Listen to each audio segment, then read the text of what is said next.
guys, Doc Holliday here with Stove Knight's Airsoft to do a review of the ICS L86A2 light machine gun or light support weapon. Background on this weapon: this is the British light machine gun. What this is, it's a lighter alternative to anything like an M249, M240 Bravo, M60.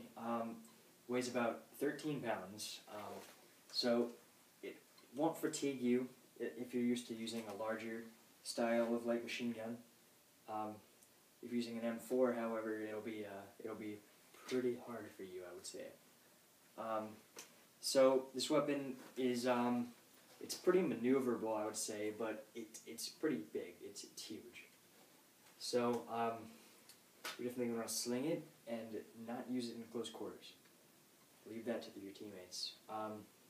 So let's get started with the back of the weapon. Here we have our polymer stock. Basically, you can unscrew it to get access to your gearbox and a quick change spring guide inside of the gearbox. So that allows you to adjust your FPS anywhere from about 350 to 400, and it comes stock all the way adjusted at 400 FPS plus 400. Moving forward, or not really that much, but kind of, we do have our shoulder mount, which does increase stability while prone. I find it very useful, but only if you're prone. Otherwise, it will limit your movement. You also have two sling mount points right on either side of it. Moving forward, you may notice this rear foregrip, or rear grip, you might want to say. And you might be saying, "Oh my God, what's that for?" Well, it's actually very useful. Say you're prone, you're crouched or in a position. Basically, what this is for you to pull this into your shoulder. So it helps. It basically beats picking it up and pulling it. You can just have the bipod set up and just pull it back into your shoulder. So it's very useful. You might be criticizing of it at first or skeptical, but I was too, and I find that it's very helpful. Moving forward, you have our charging handle, L85 style, obviously. It's an SA style. You can pull it back to reveal your hop up, and there is also a bolt catch that you can push up in order to leave it open so you can adjust your hop up freely. On the opposite side, you do have your fire modes. You have full auto on the bottom and semi-auto on top. Semi-auto, it's a little useless for a light machine gun, but they put it on anyways, which I'm happy because you can use it in semi-games. I've never actually used it though. So you have full auto, and the safety is actually up here, which is an interesting design, but the safety is up here by the front handguard. When it's pointed to the left, it's hot. To the right, it's safe. So let's do a rate of fire test. Semi-auto and full auto. This is with a 9.6 battery, about 3/4 charged. So it's got a great rate of fire for a 9.6 volt. Obviously it'll go slower if you put an 8.4 in, or higher if you put a LiPo in, which I'm planning on. You also have you have your handguard here, your trigger grip, your hand grip. So one thing about this is it's noticeably thinner than any other style of weapon, like an AK or an M4. It just provides a more comfortable style of shooting. It's non-textured, which I personally like better. And the trigger is a pretty interesting design. You have to see it up close, but it's very cool looking. Just a small observation. Moving up, you do have, so the real situation basically is it does not come stock with Picatinny rails such as this one. You have to buy them for $20. Found them on evic.com for $20. So you just need an Allen key to install them.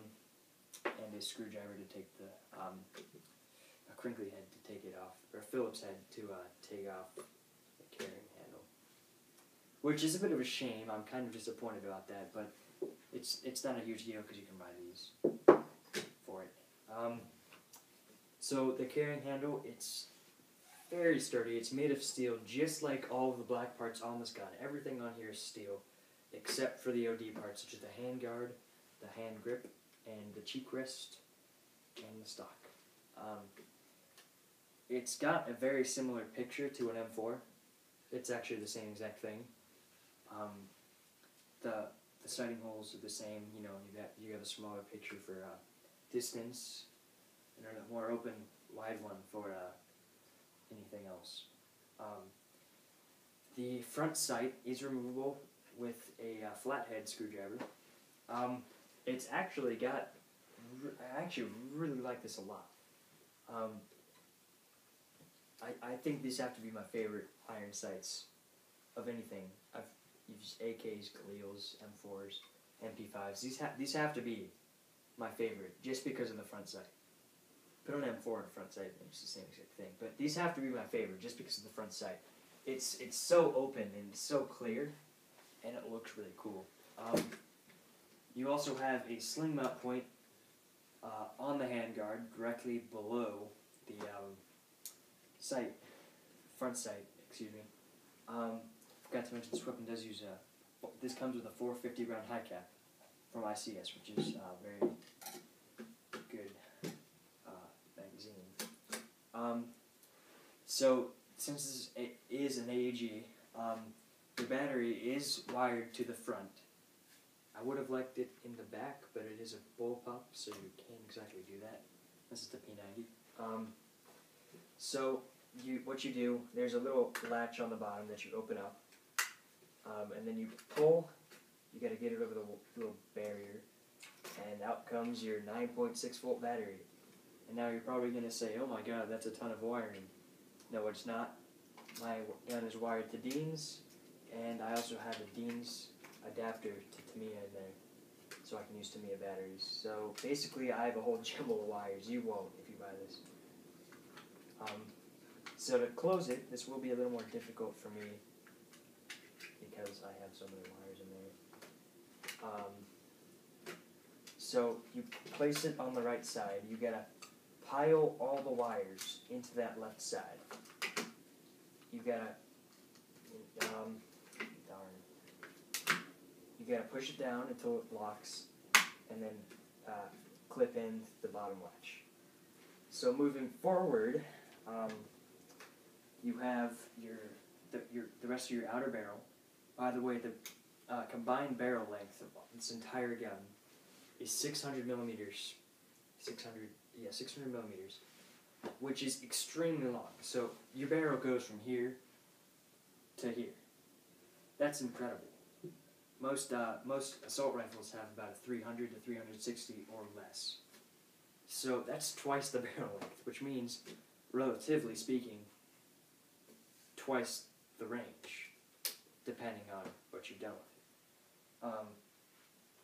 So you have your painted on flash hider, orange tip, excuse me, which is pretty disappointing, I would say. I would love to attach a compensator, a muzzle brake, a suppressor on there, so I can run the barrel even farther. But you can't, which kind of stinks. Below that, you have your steel bipod.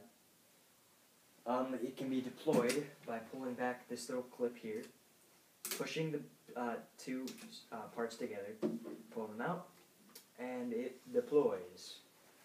This is actually very helpful, obviously, because you're going to want to be set up prone somewhere with this weapon. It's not very maneuverable.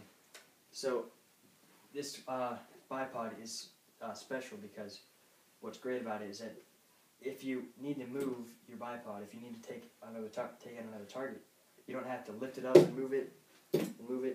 You can swivel, you can go up and down, all that fun stuff that you want to do. Use the rear grip, just kind of move it around. Just the rear grip. Put it back, same process. It is a bit of a pain to do on the field because it does take a little longer. I would have liked to just be able to flick it back and flick it forward. I do suggest that you keep this up while on the move. Deploy it while you get into a position because it does weigh down the front much more and it gets kind of awkward to run with if it hits your legs. I also just using a 2-point sling on this weapon. 1-point it and it'll just hit the ground. So you're going to want to 2-point it. Overall, this weapon is very... I couldn't be happier with this weapon, except if it had more rail space. It shoots about 400 out of the box, so perfect for any field engagement. CQB may be a problem, but I mean, you're not going to want to take this into CQB. Get a small gun for that. Overall, this weapon is just fantastic. I like ICS, I like the SA80 models, the L80 models, if you don't know what that means. Overall, this weapon is basically just an extended L85. The L85 is a British assault rifle. It's just a bigger version of this, with a higher ROF, and just heavier, and it has a bipod.